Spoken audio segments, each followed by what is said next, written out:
News 5 Live, conflicting accounts from Benque with claims police left man in the river after firing shots. UDP leader Patrick Faber victorious at recall convention. But can the party present a unified front once more? And a COVID variant discovered in samples sent to Baylor University. These stories and more coming up next on News 5 Live.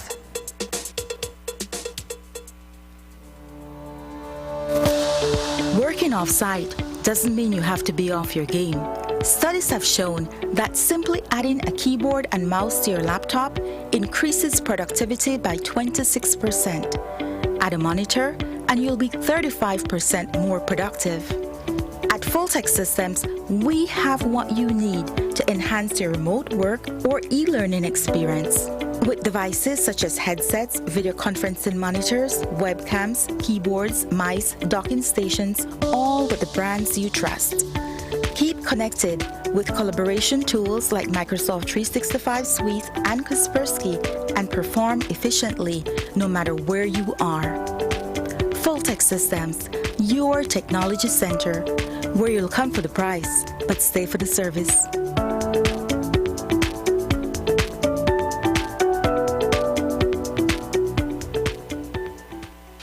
The Social Security Board, in collaboration with the Labor Department, takes this opportunity to remind insured persons of the requirements for compensation when on sick leave.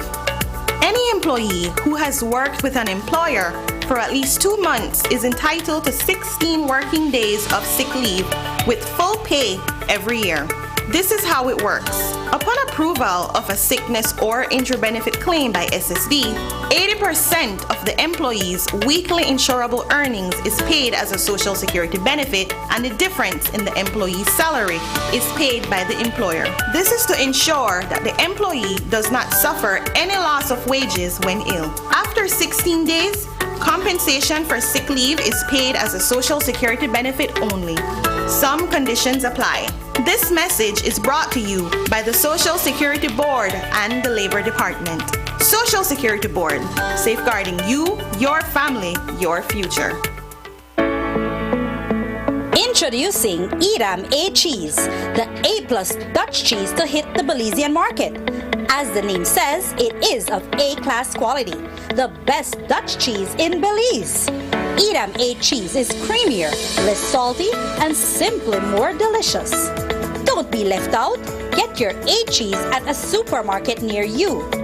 A cheese, exclusively distributed by Unitex Company Limited. Call us at 610-3626 or 610-8910. Follow us on Facebook at Unitex Belize. Whether you're at home, on the road, at work, or at school, if you see news happening or suspect that something might be up, call or text the Channel 5 News Belize tip line at 672-5555. You don't have to give us your name, just give us the tip. That's 672-5555. Call or text us so we can check it out. Galenia Hospital, located in Cancun, Mexico's premier tourism destination, is a state-of-the-art healthcare facility that provides highly specialized medical services. We are Quintana Roo's biggest private hospital with board-certified doctors and staff. Some of our services include Cath Lab, Adult Intensive Care Unit, Neonatal Intensive Care Unit, emergency rooms, operating theaters, ambulance services, and more. We are a medically accredited hospital by JCI, Accreditation Canada International, and General Health Council, providing extraordinary care in every specialty, from our cardiology department to our neurology center. We are focused on treating the entire person, body, mind, and spirit. Contact us at medicaltourism@hospitalgalenia.com or visit our website at www.hospitalgalenia.com. Come to Galenia Hospital in Cancun for a truly personal medical care experience.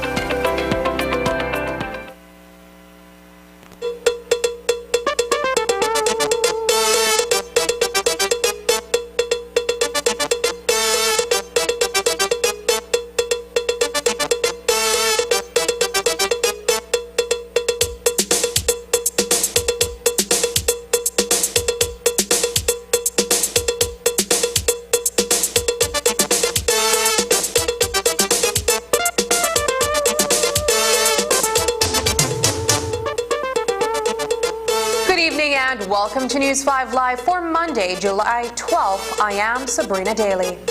The votes are in and Patrick Faber lives to fight another day. But in the wake of a less than resounding victory at Sunday's recall convention, his detractors are still asking him to step down as UDP party leader.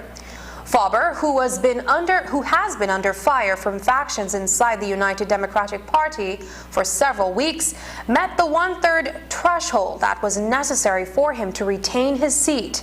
However, there is still great division within the beleaguered political organization. Delegates poured in from all corners of the country as the historic Birds Isle was the venue for the first of its kind recall convention. Of the 521 delegates that were eligible to participate in yesterday's vote, 38 did not cast their ballots. Likewise, of the 290 delegates who signed the petition to trigger a recall convention, only 257 maintained their initial position on Faber's leadership. 33 of them either had a change of mind or opted to abstain from voting. We begin our coverage of the convention with a comprehensive look at what transpired on Sunday afternoon. 483 delegates cast their vote. 226 said yes, they wanted the Honorable Patrick Faber to remain the leader of the United Democratic Party, and 257 said no, they don't want him to remain the leader of the party. The 226 is more than the 161, 162, one-third that was necessary for Mr. Faber to remain the leader of the UDP. And so therefore, with those numbers, the Honorable Patrick Faber remains the leader of the United Democratic Party. Retaining his seat as leader of the United Democratic Party is one of several challenges that Collett Area Representative Patrick Faber has been faced with since assuming that office last year. What lies ahead is perhaps the greatest feat he would have to accomplish in his political career, and that is to reunite a deeply fractured UDP and make it viable once again. Firstly, we will have to work at the unity, and I want people to be clear that unity means that we're going to work with those who, of course, are interested in working in unity, you know. There are some who may feel that my victory today will cause them to not want to move on, and if they absolutely feel that they can't work with me, I'd hope that they'd walk away, so that we're able to embrace those who are serious about rebuilding the party. Faber's victory on Sunday is a mixed bag. For his detractors, the new narrative being spun is that a majority of the delegates who participated in the recall convention voted against him.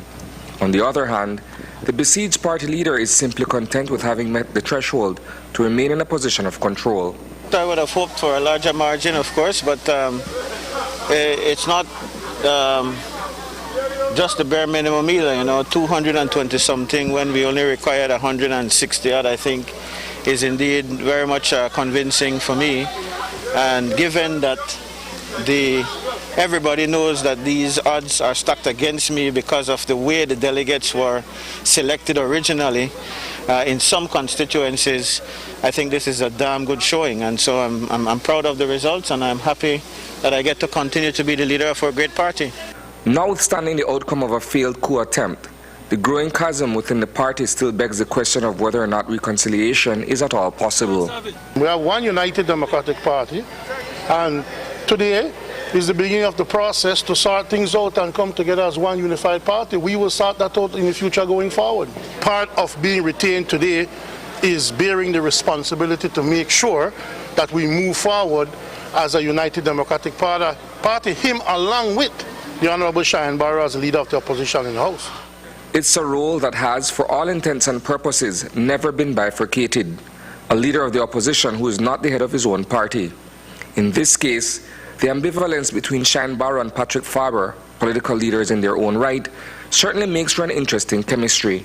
It was a disrespect for the leader of the opposition to put me at seat number 4, below my deputy leader and below another member that clearly does not supersede me in terms of the number of years or even the margin of a vote.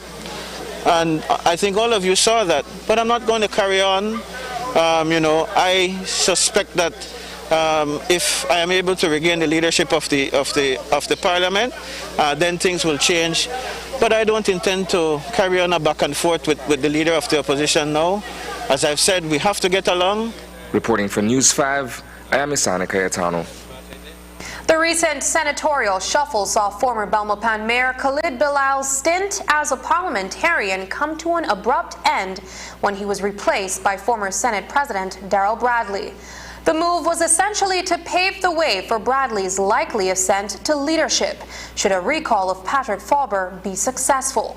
Bilal now appears to be collateral damage in the power struggle. When asked about the recent reordering of opposition senators, the incumbent UDP leader says it was an injustice that fell Bilal. We know that the new leader of the opposition have shifted out one of the senators that you had originally chosen in the name of Khalid Bilal to replace him with Darrell Bradley. Are you comfortable with the senatorial lineups as they are now? I will tell you that when I made the decisions for the senators, I did that in consultation with my leadership team and even the shadow cabinet. Well, the shadow cabinet are all by my design. The parliamentary team is made up of those who are elected, but also those who were appointed. The senators were being appointed, and I consulted with my colleagues. And at no time did anybody have any difficulty. We asked Senator Aldo Salazar to stay on because he was once a senator under the last administration while we waited for Khalid Bilal to finish his term. And I will tell you, I think it was an unjust thing to do to former Mayor Khalid Bilal. He only served, in fact, about a month, had only one meeting. I think Khalid has a bright and shining future. And so it's to me an injustice that was done to him. But at this time, it's too premature to say what will happen.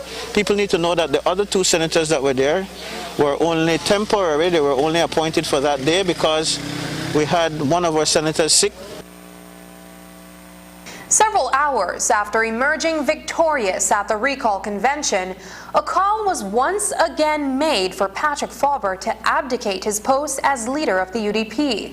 In thanking the delegates who participated in the vote, Leader of the Opposition Shine Barrow took to social media where he said, quote, "The majority of the UDP delegates have spoken, and they have said clearly they do not want Patrick Faber to remain leader of the UDP. Any self-respecting leader who cannot get 50% of the delegates' votes would resign," unquote. In other concerns of the party, there is already talk of a looming leadership convention, which would see Faber once again fighting to remain leader. According to Collet area rep, he has not completed the first year of his leadership, and that conventions are held every 2 years. The truth is that I have not even served a year yet as leader of this party. The constitution of this party allows for any leader to get a 2-year term. I was elected in July, but did not assume the full leadership of the party, remember, until like November. And even those who were elected in the February convention still have not reached their 2-year mark. And that was because of an abnormal situation brought on by an amendment in the 2016 convention in Dangriga, where we agreed that we would not have a convention until February. So those who are claiming that a convention is due in October, they're absolutely wrong in assuming that. In fact, while the Constitution talks about a convention in every other year, that work of a convention starts in January, where delegates and executive committees have got to be selected even from January, and that work certainly did not happen. In fact, you saw that with the exception of one committee, all the delegates were the same committees that were selected from 2018, I believe, 2019. So they have certainly now come to a close of their tenure as delegates, and the party will now move swiftly to hold constituency conventions. Coming up, witnesses say police shot at a man and then left him for dead. Police arrest resident who streamed it on Facebook. The conflicting accounts out of Banca Viejo del Carmen when we return.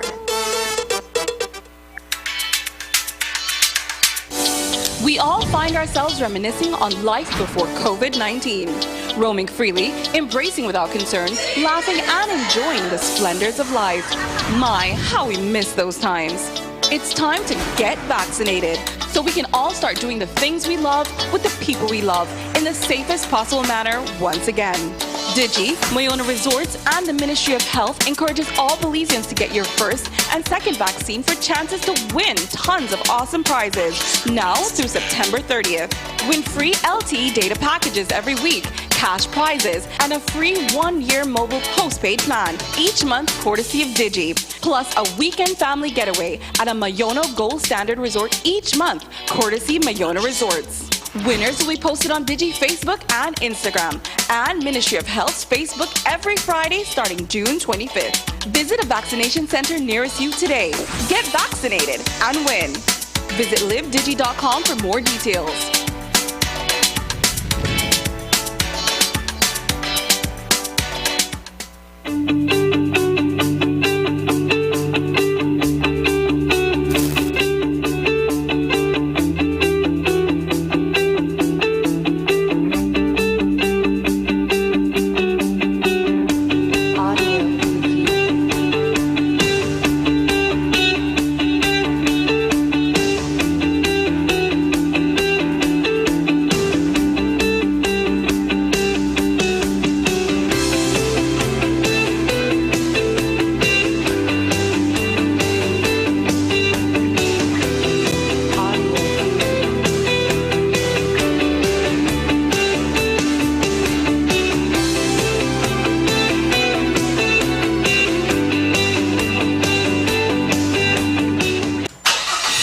That's the sound of fuel efficiency.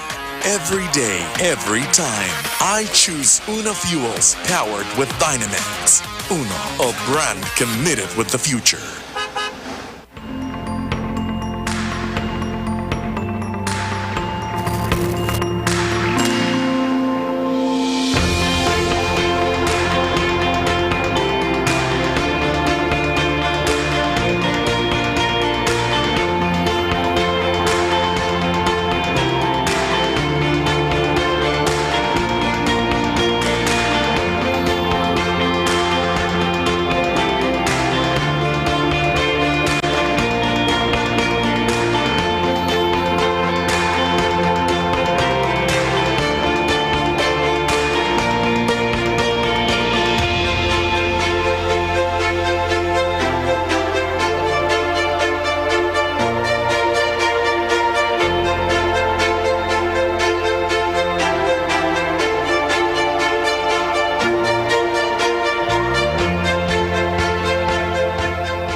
An incident in Benque Viejo del Carmen which left a man dead has provoked outrage in this quiet border town. The victim was reportedly wading in the Mopan River trying to get to Guatemala. Witnesses claim the police not only shot at him, but callously refused to pull him from the water. They claim police also arrested one man who posted the images to social media. News 5's Andrea Polanco was in Benque Viejo today. Residents in Benque Viejo del Carmen are angry at the police's response in an incident that has left 26-year-old Edwin Brian Isidro dead. It happened here at the Mopan River in Benque after 10 o'clock on Sunday morning. Medalia Lopez was at her aunt's house overlooking the river when she heard several shots ring out. Those shots were fired by one or more of approximately 6 police officers on the scene. I see it by my auntie house that the man made the river with some friends, but I can't say the man come from El Chorro or he the swing right there because, well, I don't see exactly.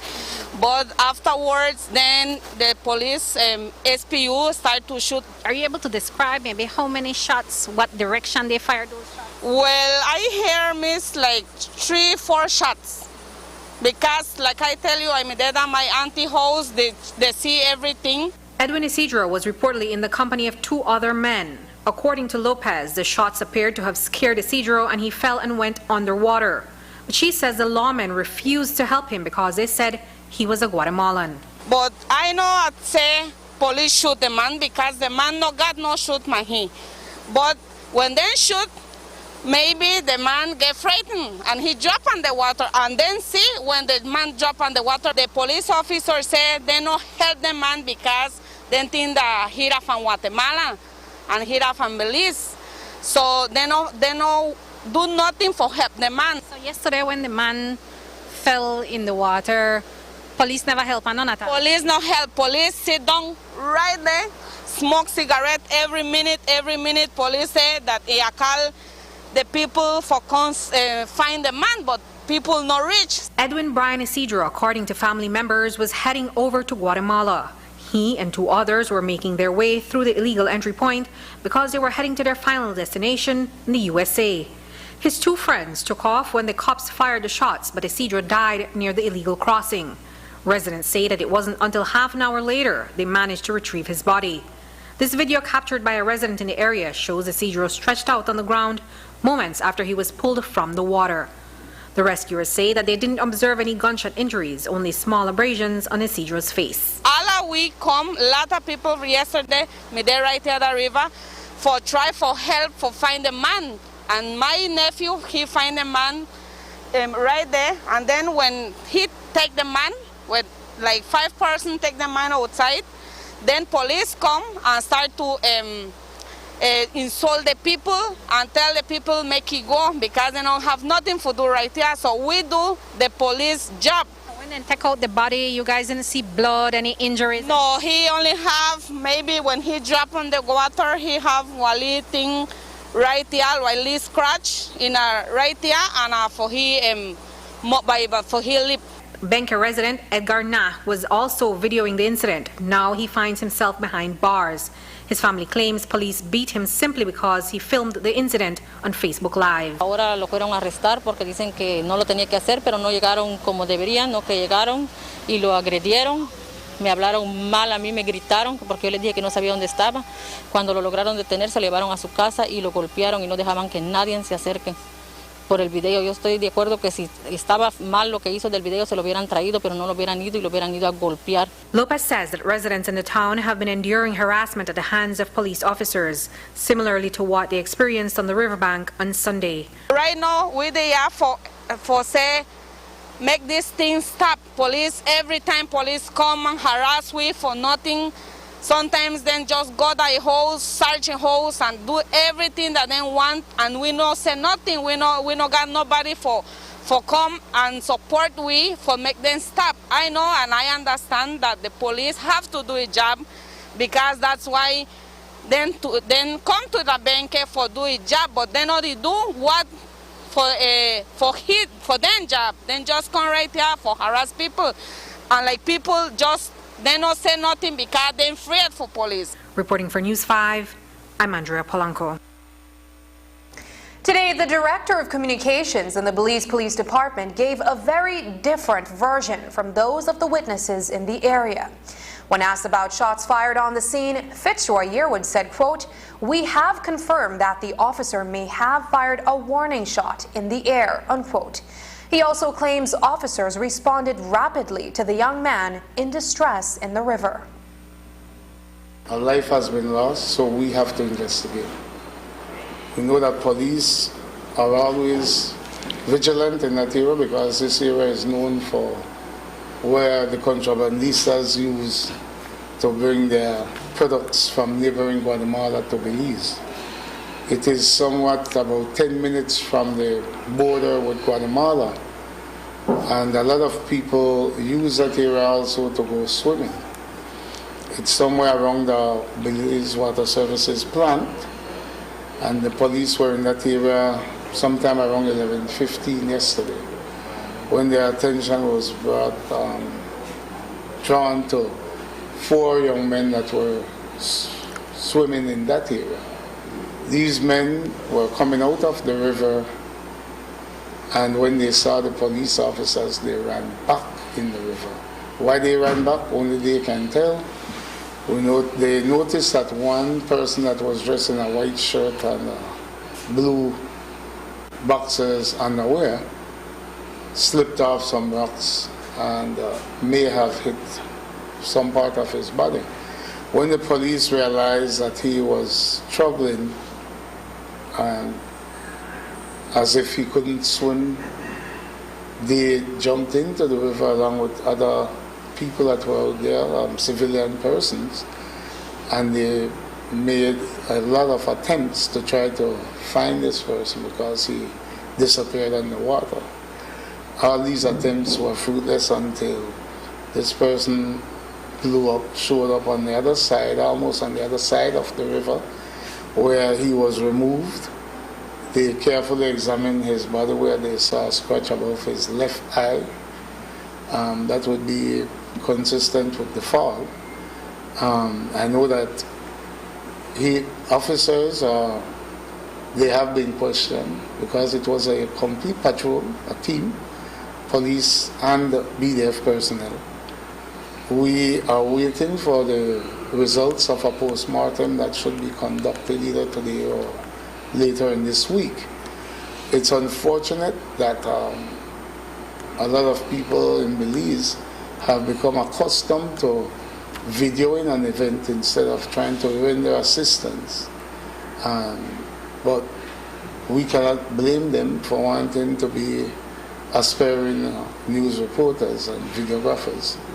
But at the end of the day, perseverance and protection of life and property is important to us at the police department. And if you notice, the police wasted no time to spring into quick action and try to save this person's life. In another case of fatal violence, 50-year-old William Alexander Thompson was found stabbed to death at the intersection of High Street in Santa Elena Town and Cristo Rey Road over the weekend. The police department's Fitzroy Yearwood shares the details. We found the body of Samos with stab wounds, apparent stab wounds to the stomach area. Initial investigation revealed that he was seen sometime around 9:30 on Friday night by other family members, and Saturday morning he was found by a passerby. The person that found him initially believed that he was asleep, but because they saw some blood stain on his shirt, it prompted them to call the police, and the police then went to the scene. When they arrived on the scene, they believed that that person may have been killed, no? Also over the weekend, a Big Falls resident, Simon Baki, has died from chop wounds. He was reportedly out drinking when the attack occurred. He was rushed to the Punta Gorda hospital, but pronounced dead upon arrival. Today, after consulting with the Office of the Director of Public Prosecutions, police arrested and charged Donicio Pau, a farmer of Big Falls Village, for the crime of manslaughter. Police went to a scene in Big Falls Village where they saw with a large cut wound. It is believed that Baki was in that area consuming alcohol beverage earlier. He was attacked and received the injuries when he was transported to the Punta Gorda Town Hospital, where they pronounced him dead on arrival. No? Attacked, sir, by one or more persons? Well, we cannot verify how many persons attacked him, but we know that he had 2 large cut wounds to the body that we believe may have caused his death now. Has the police been able to gather information to determine whether his life had been threatened before, or that he had run into the law or anything? I haven't received any update from the initial report that they sent me, but as soon as we have clarity, we will send that out, because at the end of the day, it is very important for us to investigate thoroughly when it comes to murder, instead of putting out what we believe. We'll have much more news coming up, but first, here's a look at the latest COVID-19 figures.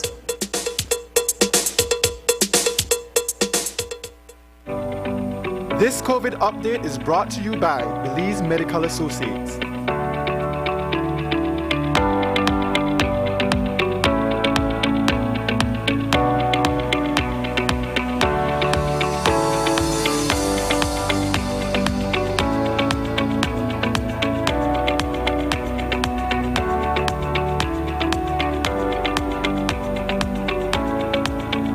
This COVID update was brought to you by Belize Medical Associates.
It's a fact that with Smart, you get truly unlimited everything. Only with Smart, you get unlimited data anytime. While with the other guy, it's only double data on weekends. With unlimited data every day with Smart, there's no need to wait. So, it's a fact that our unlimited plans beat the competition. Stop being measured and told when to use your data and get unlimited talk, text, and data. Experience the true unlimited plans with Smart. That's a fact. Make the switch and live smart. In exercise of the power conferred upon it by Section 7 of the Electricity Act, Chapter 221 of the Laws of Belize, and with the approval of the Minister, the Public Utilities Commission PUC, the Commission hereby notifies the general public that it intends to enact a bylaw in relation to electricity procurement and power purchase. The bylaw shall govern the procurement processes for wholesale, distributed energy resources, and short-term power purchases by addressing the roles of the Commission and the utilities. The bylaw seeks to secure public welfare, national security, and services at the best value for money. Further clarify the exercise by the Commission of its duties under the Public Utilities Commission Act and Electricity Act. Provide for increased conservation and efficiency of electricity resources by utilities and equitable retail rates for consumers, and detail the RFP and PPA processes. Regulatory tools to achieve the Commission's public interest mandate of setting tariffs for the provision of electricity service to the public. Members of the public are invited to give their comments by email info@puc.bz or post by 17 July 2021. The draft bylaw may be viewed in its entirety at the offices of the Commission at 41 Gabriel Lane, Belize City, or on the PUC website at www.puc.bz.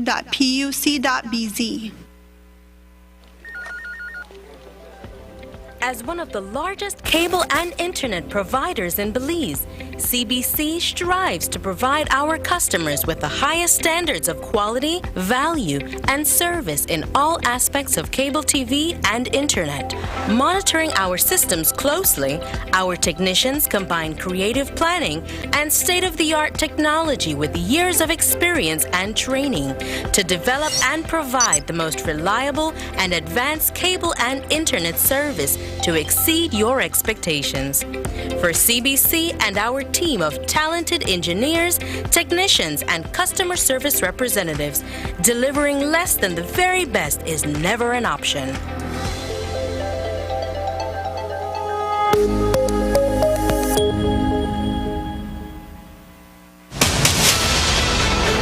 Dwayne Moody, Isani Cayetano, Andrea Polanco, Paul Lopez. Your News 5 Belize teams do whatever it takes.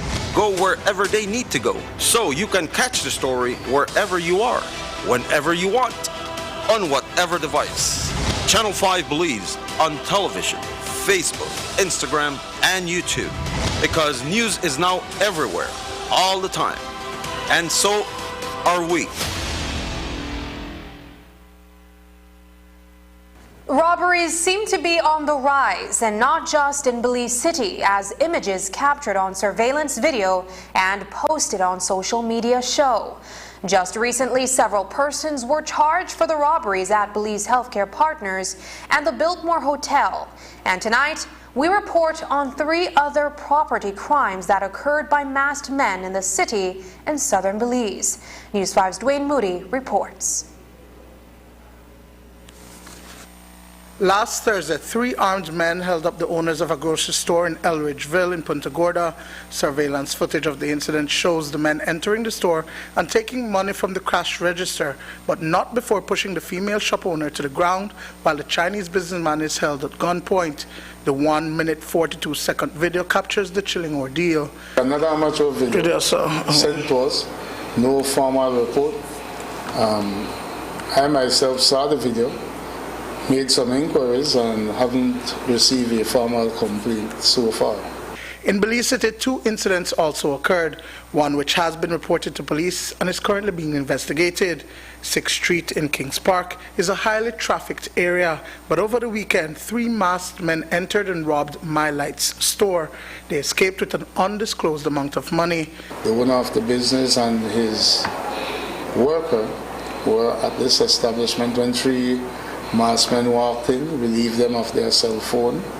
The worker was relieved also of a gold chain valued at $150, and they took an undisclosed amount of cash from the cash register. We are still investigating this matter. In the other incident just outside of Monica's pawn shop at the corner of Elston-Kerr Street and the George Price Highway, a robbery was foiled when a former cop intercepted 2 men who produced a weapon and were about to rob either the store or the tacos lady in the area. That was not foiled by police officers. That's an ex-officer. And we haven't received an official report for that. And like I said, it's an attempt robbery. So we would have to gather the information. I saw another video, like I explained to you, when these things occur, people find it fitting to send them to me. Then I try to investigate. But on the video, clearly you can see that whether it was an imitation or a real firearm, there was an object that was picked up. Communications Director Fitzroy Yearwood of the Belize Police Department says that these criminals have been taking advantage of the mask regulation to commit these property crimes. But fishermen masks, according to ASP Yearwood, are not permitted, and you will be ticketed. Everybody is wearing a mask these days. We are asking that these persons wearing the fisherman type of mask, we are reminding them that that is not the legally prescribed mask for COVID-19. And when officers meet you wearing that kind of face covering, because it's not medically approved, you're also committing an offense. Because we realize that all these robberies that are being committed, they are using the same kind of face covering. These are the masks that they would put over their head. It fits somewhere around your neck where you can just pull along the bottom and then pull up the top. We have, early in the pandemic, we had to ask police officers also to not use those if they're not police issued. Because yes, we do have units that are police issued, where it clearly marks police that are used on operations, not for regular patrols within the city. Between Moody for News 5. A decomposing body was discovered in Georgeville in the Cayo district this morning. It has been identified as that of Michael Spain, a resident of the village. While police were out processing the scene, ASP Fitzroy Yearwood shared what preliminary details has so far. The identity of that person has been confirmed. The body was found in an early stage of decomposition, and police officers are still at the scene in Georgeville village. Hopefully by the end of today we can tell you whether or not it was natural death or whether police suspect any foul play. So like I said, it's just an early investigation. So just bear with us and we will try to get that information to you early. 36-year-old Michael Spain, better known as Brown, was discovered dead inside his house just after 8 o'clock this morning in Georgeville. His brother went to the house to make checks after they hadn't seen him in 2 weeks, and that's when he found him dead. David McDougall says his brother's body appeared to be in the early stages of decomposition and that he observed what appeared to be abrasions on the face. He tells News 5 that he hopes the authority investigates the matter while they await the results of the post-mortem. When I break down the door, I went in there and I observed my brother lying down back there with his face. I call it burst up. And then swelling. They seem to have had some injuries. Yes, seems to have some injuries. And then PC Smith then called the scenes of crime and the CIB, and they came in and then they said they don't see no sign of foul play. And then we put him in the body bag, and then they transport him to Belize City. All I'm asking the police, ma'am, please do a proper investigation, because I really want to know what happened to Brown. If he dead from sickness, then I have no problem, but if somebody killed him, then I really want to know. Do you suspect foul play? Well, I can't say if I suspect any foul play, but what I noticed, the front door of the house was locked inside and the side window was open. Did you notice or see if his house was ransacked? Anything seemed out of order? No, ma'am, everything is still in everything is in order. Nothing ransacked. The police was trying to looking for an ID, but we didn't find any. We didn't find his wallet, so. And he would usually have a wallet with him? Yeah, yes, he usually have his wallet because he usually go to the Western Union and stuff. Spain was a caretaker for a property of a man who resides in the U.S. According to the family, he was well known in the village as he would be drinking with friends and didn't have enemies. A San Pedro man, Luis Tun, is tonight fighting for his life at the Carl Huchner Memorial Hospital after he was shot multiple times on Saturday night. The incident took place at the Clumsy restaurant and bar in the San Mateo area of the island town. Tun was reportedly behind the bar counter when a man dressed in full black entered the bar and fired shots at him. The gunman then ran out of the bar and jumped on a getaway motorcycle being driven by another person. Tun remains in critical but stable condition. Claimed that he was at a business establishment socializing when a dark complexioned male person just walked in and fired several shots towards his direction. He was transported to the San Pedro Polyclinic and then later to Carl Huchner Memorial, where he is listed as stable but critical. What is police investigation showing so far as to what led to that shooting? Like I said, he's just saying that he was there as a patron. Somebody unknown to him entered and opened fire on him. He didn't give police any more details, and trying to save his life was more important. So we have to wait until we get any more details from him before we can say what was the reason for the shooting. Just ahead, the Ministry of Health says the COVID vaccines now safe for pregnant women. Details when we return.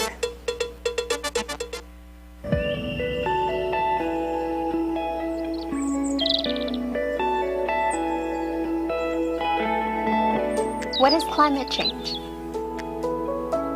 Climate change, or global warming, as defined by the United Nations Framework Convention on Climate Change, is said to be the process of our planet heating up.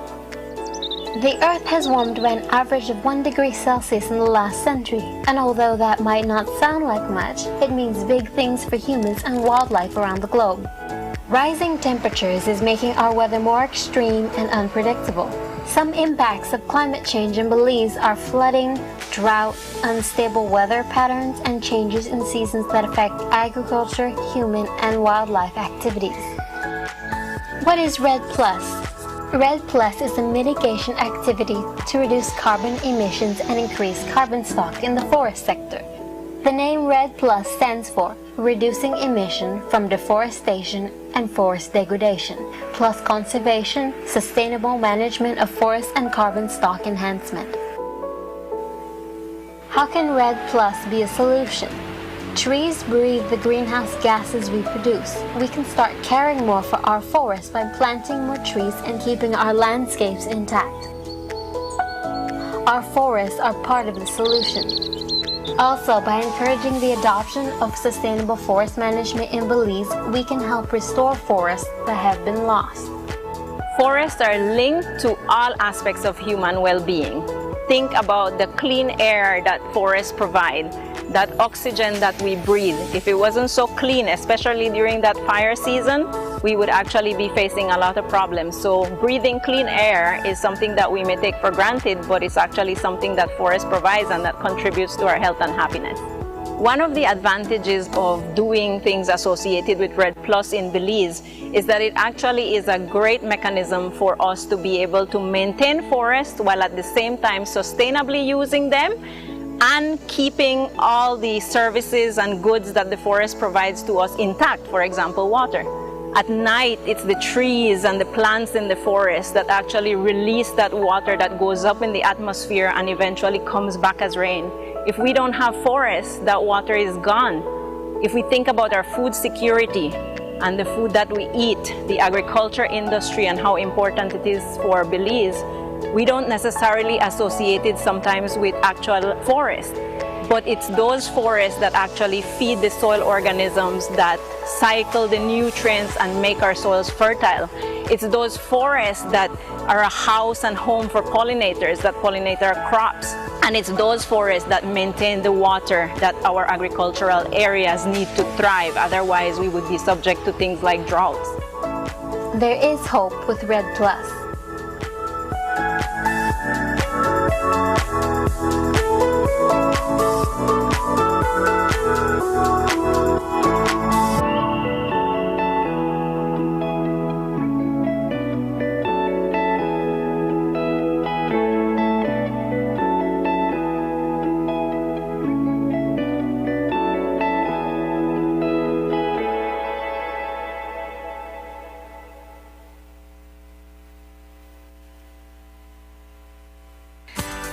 Continues to expand its internet coverage countrywide to help you live a smarter life. Our villagers are very happy. They are pleased to know that Smart went the extra mile to put a tower in our village so that our villagers can get live stream on their TVs and they can get their kids doing their online classes. I want to say to Smart, thank you for making it possible for us to get internet in Gardena Village.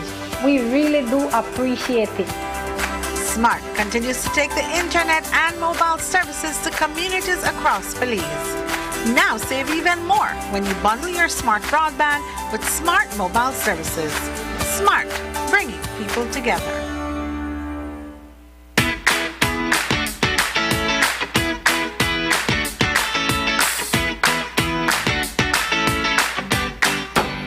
Why, Tony?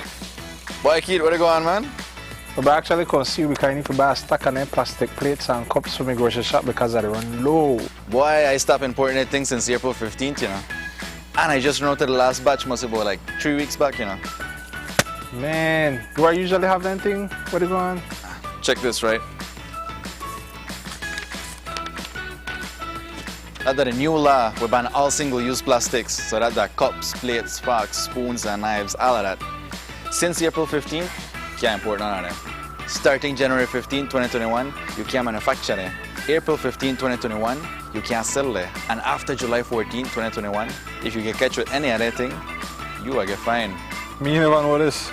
I guess I have to make some changes then. I have to make the customers know that anything not available. Anyways, bro. Thanks, man. No problem, man. Take care.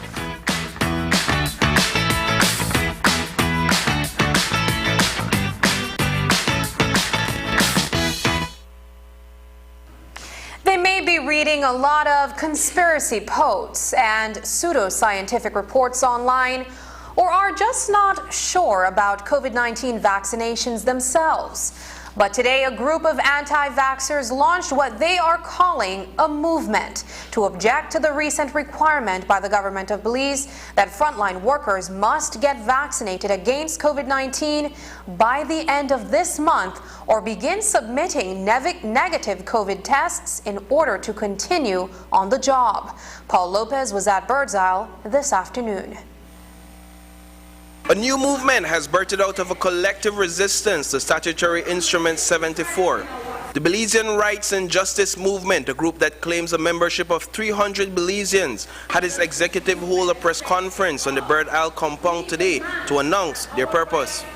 Belizean Rights and Justice Movement. It was born as an effect, as a resistance to the cause of the Statutory Instrument 74 in the home of two housewives, reluctant to be participants of an illegal research with the experimental shot. We are saying over 300 members strong and growing by the minute. I do not consent. The group condemns the COVID-19 vaccine as, quote, an experimental shot and claim not enough studies have gone into the development of the vaccine. They say this despite the World Health Organization's assurance on its website that every vaccine must go through extensive and rigorous testing to ensure it is safe before it can be introduced into any country. The voluntary consent of the human subject is absolutely essential. As the movement states, it's your body, it's your choice, and you're supposed to have a consent on what is being injected into your system. And while Garcia raises the issue of consent, SI 74 does not mandate that any Belizean must take the COVID-19 vaccine. What it does say is that frontline workers have a choice between taking the vaccine in July or submit bi-monthly PCR tests. Former Belize City Mayor Zenaida Moya is not a medical professional, but says she takes issue with the cost of the test. Whether or not, like what Elena Smith said, I mean, you know, it's, and what she's saying as a teacher is that, you know, they might say it's not mandated, but it's mandated through the back door. Because they're saying, you know, you're not forced to take this COVID-19 experimental shot. However, if you're mandating that you have to take the PCR test or the rapid test, then it's one and the same, no? At $150 and with a 10% pay cut, that's something else. So that more than likely will drive people who can't afford it to take this experimental shot. Attorney at law Arthur Saldivar says the organization will pose a legal challenge starting with petitions. We'll be doing a petition, and the petition will be in each village, district, towns, and you're asked to sign on to this petition. After these petitions are being signed, we will be sending a letter or a notice to the government of Belize with the signatures in place, giving the government a second warning because this one is our first. And while the Belize Right and Justice Movement's executive says it is not asking anyone to refrain from taking the COVID-19 vaccine, they are also propagating a narrative that PCR test is ineffective in detecting the virus. At least one member goes so far as suggesting the COVID-19 virus that has killed thousands worldwide does not exist. We know that people are getting sick and they're being labeled COVID. You understand? That is one thing that's important, is they're being labeled COVID. Whether there's a virus, well, let's look into it.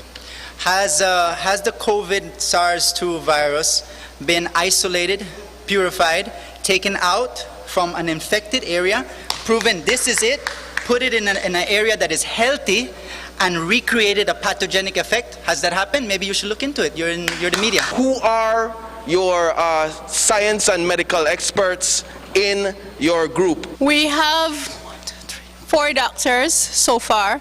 We have Dr. Dean Flowers, we have Dr. What was his first name again? Dr. Gerald Zuniga, we have Dr. Jorge Espat, and we also have Dr.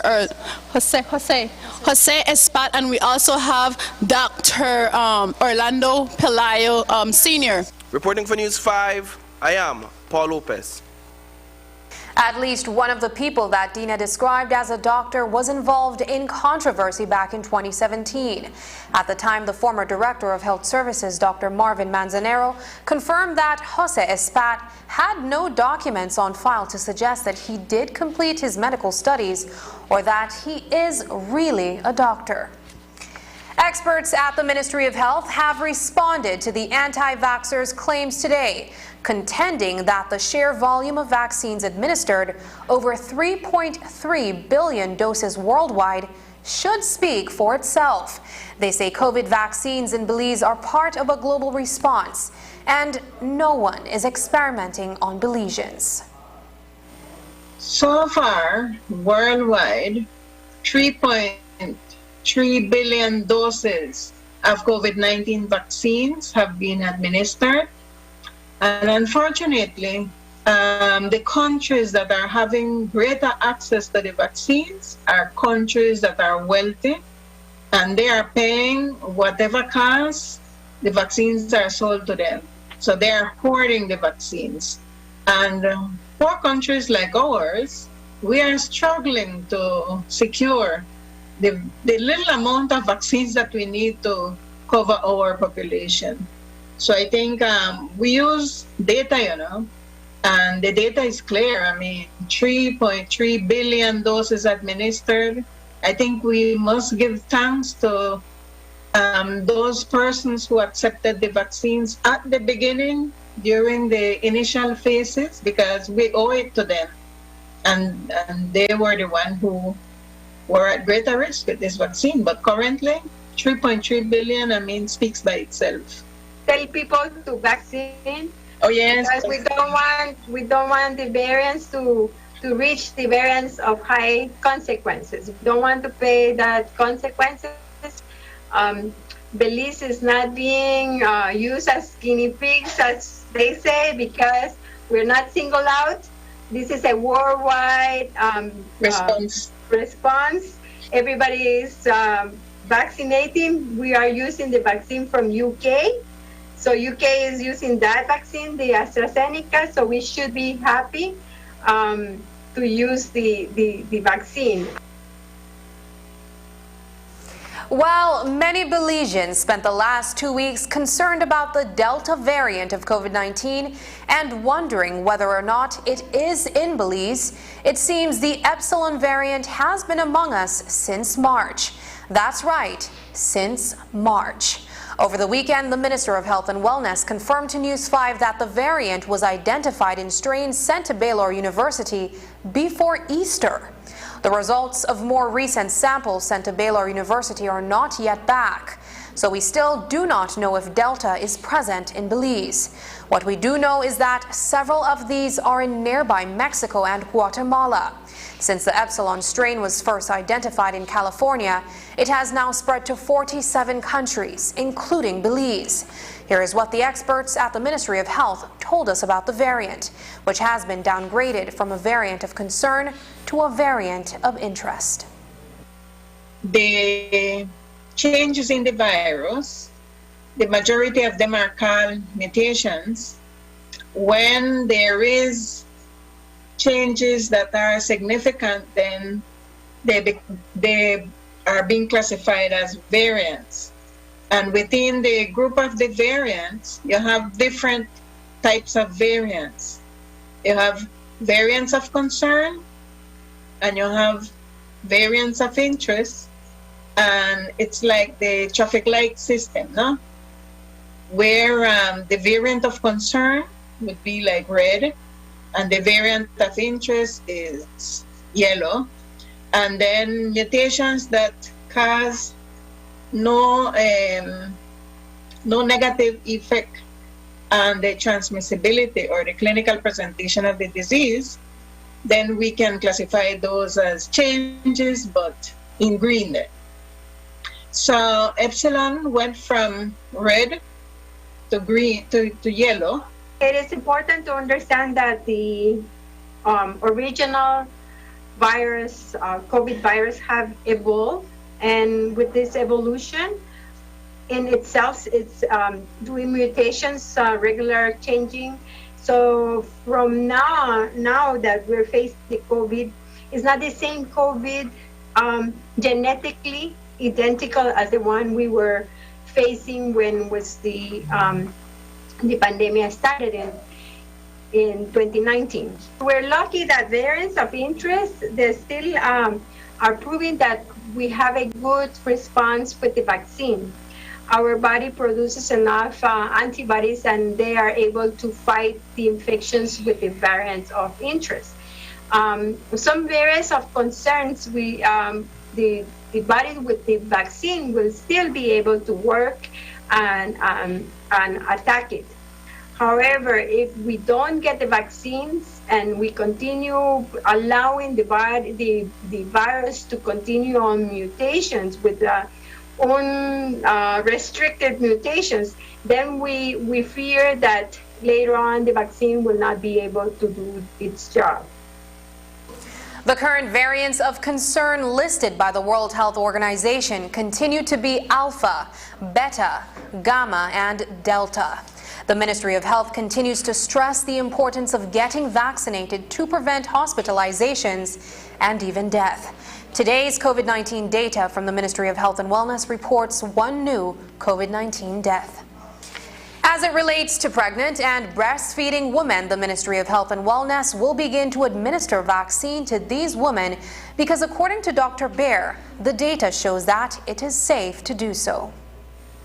In regards to pregnancy and COVID-19 vaccines, the recommendation from the World Health Organization is that there is still insufficient data regarding the use of the COVID-19 vaccine during pregnancy. And when they say insufficient data, they mean it's insufficient to say vaccinate all pregnant women without no discrimination. So at this point, even the small data that is available is showing that the vaccine is safe to use during pregnancy. It don't affect the mother and it don't affect the child. So women need to understand this before accepting to receive the vaccine. So for those who are at greater risk, for example, a nurse or a doctor that is pregnant, they may request to be vaccinated because of the higher risk of exposure to the COVID-19. So in those cases, we just need to explain to them this situation. Insufficient data, but the data that is available is showing that the vaccine is safe to be used during pregnancy, and then they would need to accept. And for women that are breastfeeding, the same recommendation was the ending of last year and the beginning of this year, but now the World Health Organization recommends that we can go ahead and vaccinate women who are breastfeeding. So at the beginning of the campaign, we were not vaccinating women that were breastfeeding, but as of this week, we can start blanket vaccinating women who are breastfeeding. In regional news, thousands of Cubans are protesting food shortages and power outages amid the coronavirus crisis in one of the biggest anti-government demonstrations in decades. The Associated Press reported a high percentage of those who turned out in Havana on Sunday were young people. The AP is reporting that while many tried to record the mass gathering and broadcast the protest live, Cuban authorities shut down internet service throughout the afternoon. Counter-protesters also appeared with about 300 people close to the government, showing up with a large Cuban flag and shouting slogans in favor of the late president Fidel Castro and the Cuban Revolution. In the small town of San Antonio de los Baños, people protesting against power outages were visited by President Miguel Diaz-Canel. He blamed social media and the, quote, Cuban-American mafia and the influencers and YouTubers who he says engineered the whole campaign. Belize recently sided with Cuba in the United Nations vote, calling for an end to the economic sanctions imposed on Cuba by the United States. Just ahead, hitting the links, the efforts to promote golf in Belize. But first, here's the weather forecast with data from the Belize Met Service.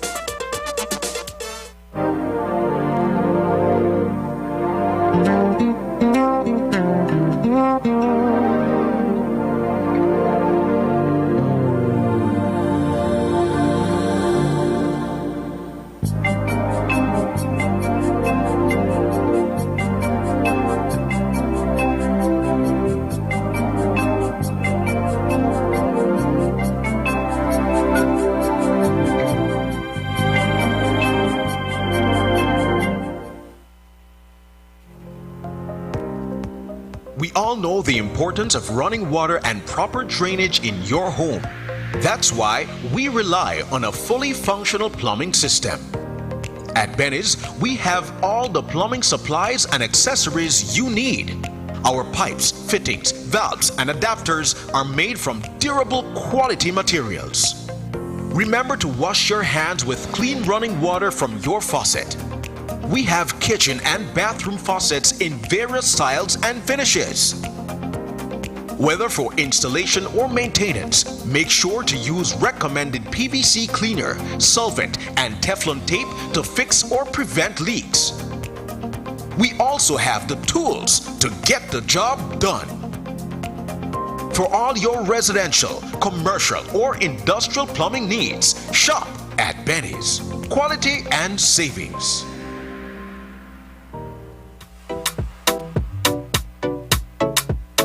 Why should you wear your mask?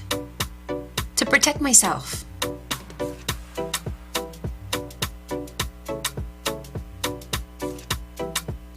My friends. My family and others.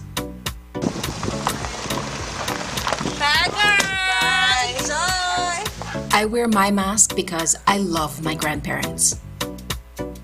With so many reasons to wear a mask, we continue to advise persons to wear a face mask properly, covering both nose and mouth. Together, we can keep Belize COVID-19 safe.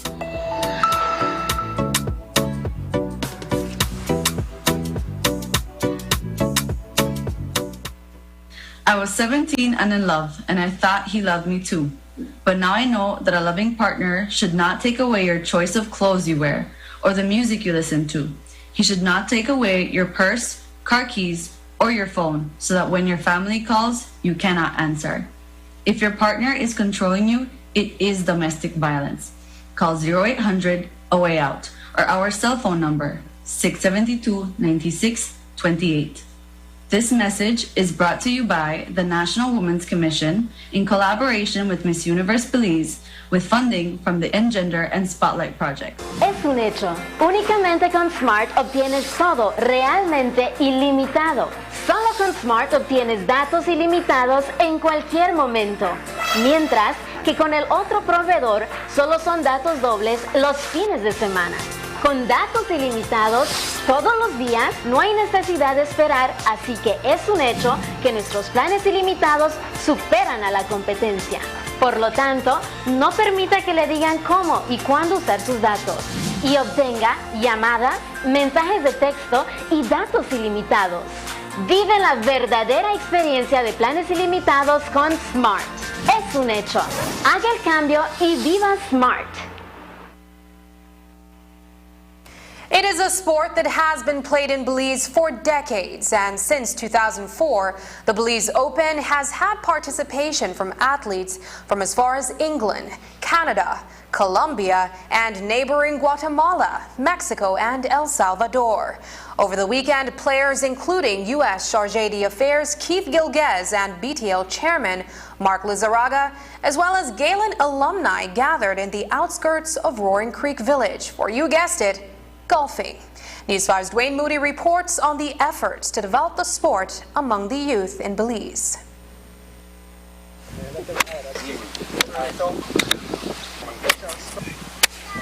It is often referred to as a sport for the elites, and while names such as Tiger Woods and Jack Nicklaus aren't synonymous with golf, the owners of the Roaring River golfing course in the West are trying to develop the sport in Belize. This golf course opened in 2004, so it's 16 years, almost going to 17 years of golf in Belize. Before that, we had Key Chapel, and if you could know about Key Chapel. Key Chapel has been the only golf course in Belize, as you could say, regulatory size, because here the longest hole you'll find is about 290 yards, but when you go to golf courses outside of Belize, it's you have holes of 500 yards, 400 yards. So it's a very different feel towards you're playing golf. But yes, we've had golf here since 2004 when the river was opened, and it just, I guess people in Belize don't really know about it because there's a misconception that golf is for people that are of higher class, but in reality it's not. The Belize Golf Association is trying to change just that with a program to engage more Belizeans in golfing, building on the foundation, having recently been recognized by the National Sports Council. It was more of a leisure sport. You came here, you had fun, you play with your friends. What we're trying to do is making sure that golf has a future in Belize. And the way we do that is trying to incorporate more players. Obviously, kids, we started a beginners tournament, we started a females tournament, but I think the biggest project that we have coming is called the Belize First Team, which is trying to incorporate kids. Kids could come and play for free, by the way. As long as you were a parent, you could come here and play for free. Rodrigo Barrera says this is about ensuring that golf has a future. Over the weekend, members from the Galen alumni participated in the sport, including athletes from other sporting disciplines. I came here on Thursday to practice, and they brought Galen Band came here with the staff members and some students, and the practice went really bad for me. It was my first time playing golf, and I hit the ground more times than I hit the ball. It was really bad. I even hurt my hands, so it was really bad. How has the experience been so far today? Very interesting. I came here very disappointed. I'm like, I'm not gonna make it, I'm not gonna be good at it, and I'm doing very well. Out on the 9-hole golf course were Open Your Eyes host Gavin Courtney, as well as News 5's anchor and professional volleyball athlete Brighton Codd. Get it in. Boy. The golf that you see on television is totally different than what actually is in real life. I developed a greater appreciation for the sport. It's something that I look at on the television. I'm just bored looking at golf, but it takes a lot of patience. It's a lot of mental. And there's also a lot of technicalities that's similar to other sports, for example, in volleyball with the hips and in golf with the hips. So you develop an appreciation for the sport. I was relying on some skills that I learned about 10, 15 years ago. Luckily, they still kicked in and I didn't come in last. And I had fun though, honestly speaking though. It was a really fun experience. It is a lot harder than it looks, I could definitely tell you that. But even with that said, I think it's something that a whole lot of different people should come out and try. I had a great time. We played 9 holes of golf and it took a few hours, but it was a whole lot of fun. Between Moody for News 5. Free classes for children up to 16 are held on Saturdays and Sundays. You must be in the company of a parent.